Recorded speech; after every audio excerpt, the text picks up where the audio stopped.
think that might have been why I woke up last night. And I was just like, oh, I could edit, so I might as well get up. So I think I'm just going to do it tonight so I can go to bed, sleep sound. Bob's your uncle. Everything will be fine. What? Joe, what did you say?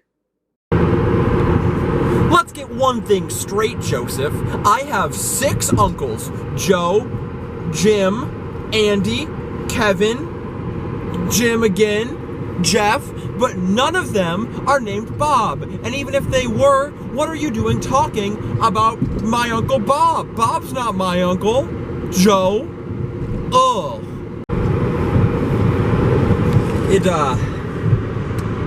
It has come to my attention that Bob's your uncle was not specifically about me or my uncle, who is not named Bob. I have no Uncle Bob, let me make that very clear. But that it is actually an expression used by many people around the world. But that makes me wonder, whose uncle is Bob? Where does that come from? And Joe, why did you say it? And why did I not know what you meant? This seems like a mystery. So to help me figure out what the hell you're talking about, Joe, I've come here to the Wilson Library on the University of Minnesota campus. Let's see if we can't figure out who Bob is and who's Bob's nephew.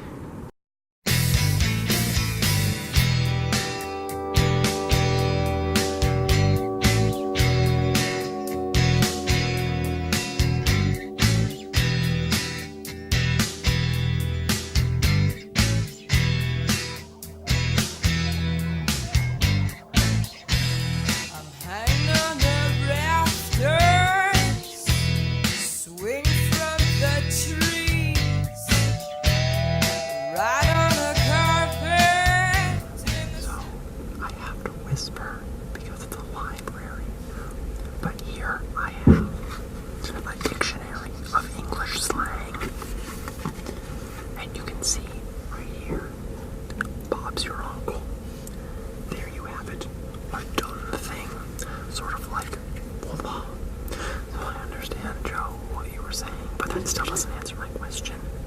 Who's Bob? And who's his nephew? Who is saying Bob's your uncle? So to answer that question, I have a story to tell you. And that story starts with this man. Just kidding, not that man. That's another nephew. We want his uncle. His uncle's name is Albert.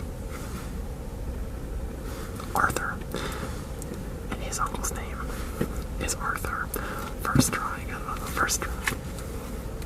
That man's name was Arthur Balfour, and Arthur Balfour was a Prime Minister of Great Britain. But before he was Prime Minister, his uncle, the Lord Salisbury, was Prime Minister. Now Lord Salisbury's first name was Robert, but in these letters that Arthur writes to him, there's an entire book here of all of Arthur's letters. In these letters, Arthur refers to his uncle, Lord Salisbury, the Prime Minister, as Bob. So, Bob's his uncle. That's the Uncle Bob. But where does the expression come from? The only reason that Arthur Balfour becomes Prime Minister is because he has a long, storied history of success in politics. But when we trace his political history all the way back to the beginning, we find out that his first political appointment was from his uncle, Bob.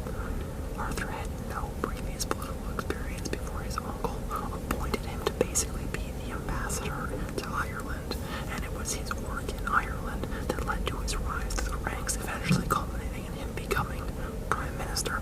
Now, this upset a lot of people, as there were many qualified candidates for this job, and it seemed like the only reason Arthur got it was because Bob was his uncle.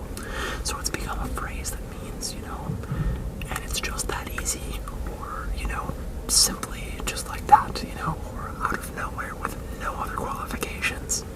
So that's the story. Two old dead guys, one of them is the uncle to the upset about the story, and Bob's your uncle. A new phrase is born. However, as with most things in life, it isn't actually that easy. You see, Arthur Balfour was promoted in the late 1890s. So why is it that Bob's Your Uncle didn't appear in written text until the early 1930s, nearly 40 years after the controversy that was supposed to have sparked this new expression actually happened? Another possible explanation for the Bob's Your Uncle saying is the maritime expression, all is Bob, which was commonly used on ships all across the world. All is Bob meant all was good, so Bob's Your Uncle means all is well, or there you go, there you have it. The issue with this story, however, is that all is Bob was seldomly being used around the turn of the century in 1900, and it would have been very strange for this expression to have shown up in the 1930s as well. A third answer is this 1930s text itself. It comes from a song and corresponding vaudeville show entitled Bob's Your Uncle, and it's possible that a singer-songwriter in the 1930s around the Depression who was looking to make a quick buck just came up with a clever expression that caught on with people around the world. So where's the truth in all this? Well, as with most things, it's probably somewhere in the middle. My personal theory? All three of the stories are true, and they combine somewhere along the line to form the expression that we now know today as Bob's Your Uncle. And while we've been looking primarily at British sources, it does actually make sense that you would know it, Joe, because you're from Chicago. And there was a Chicago band in the 1990s called Bob's Your Uncle. They also had a Canadian counterpart, and for the outro today, I'm going to let them take it away. I'll talk to you tomorrow.